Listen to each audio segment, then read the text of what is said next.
ہمارے ہاں شب برات جیسی مقدس رات کے بارے میں بھی دو انتہائی مختلف رائے موجود ہیں۔ ایک طرف وہ لوگ ہیں جو اسے سراسر بدعت قرار دیتے ہیں اور اس سے متعلقہ روایت کردہ تمام احادیث مبارکہ کو ضعیف یا موضوع سمجھتے ہیں۔ دوسری جانب وہ ہیں جنہوں نے بہت ساری رسومات و بدعات کو بھی اس رات کی عبادات کا ایک حصہ بنا لیا ہے۔ لیکن اس رات کی حقیقت کیا ہے؟ قرآن و سنت میں اس حوالے سے کیا رہنمائی کی گئی ہے؟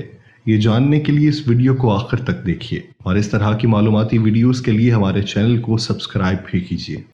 آپ دیکھ رہے ہیں تاثیر آن لائن، جس کے ساتھ میں ہوں یاسر رشید چادری۔ ہماری اس ویڈیو کو مکمل دیکھیے۔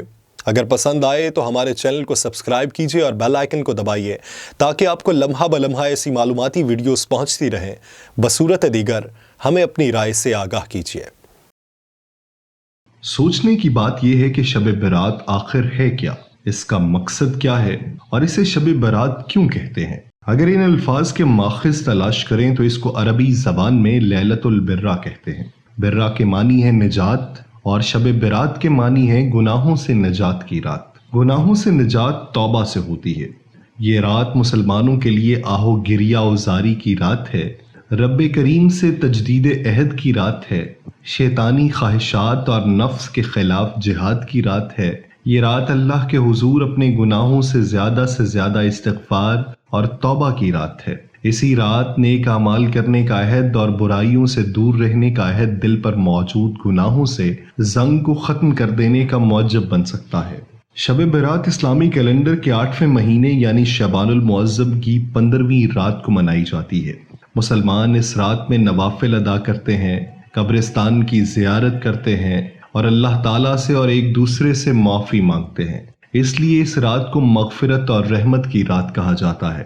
لیکن کچھ متشددین کا ماننا ہے کہ اس رات کو ایجاد کرنے میں رافضی شیعوں کا ہاتھ ہے، کیونکہ اہل تشیع کا عقیدہ ہے کہ 15 شعبان 255 ہجری کو امام مہدی کی پیدائش ہوئی تھی۔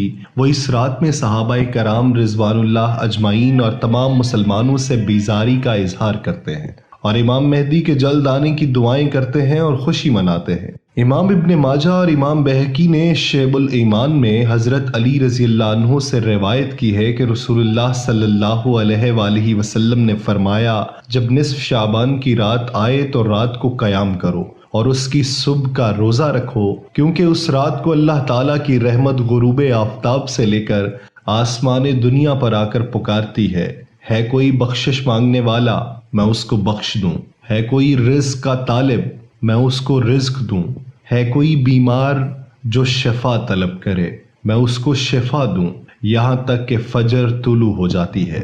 روایات کے مطابق اس شب پورے سال میں پیدا ہونے والے اور مرنے والوں کے نام کی فہرست جاری ہوتی ہے، لوگوں کے رزق کا فیصلہ ہوتا ہے اور لوگوں کی بخشش ہوتی ہے۔ اللہ کی رحمت اس شب میں لوگوں پر برستی ہے اور گناہوں میں ڈوبے لوگوں کو اللہ عز و جل صرف اپنے فضل سے معاف فرماتے ہیں۔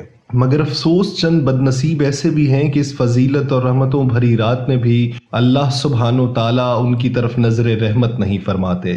بد نصیب لوگ یہ ہیں: اللہ جل شانہ کے ساتھ شرک کرنے والا، کینہ، بغض و عداوت رکھنے والا، قطع رحمی کرنے والا، یعنی اللہ تعالیٰ نے جو رشتہ داروں کے حقوق رکھے ہیں ان کو توڑنے والا، شراب پینے کی عادت رکھنے والا، جادو کرنے والا، غیب کی خبریں بتانے والا اور فال نکالنے والا، گانے یا طبلہ سارنگی بجانے والا، ہاتھوں کی لکیریں دیکھ کر غیب کی خبریں بتانے والا۔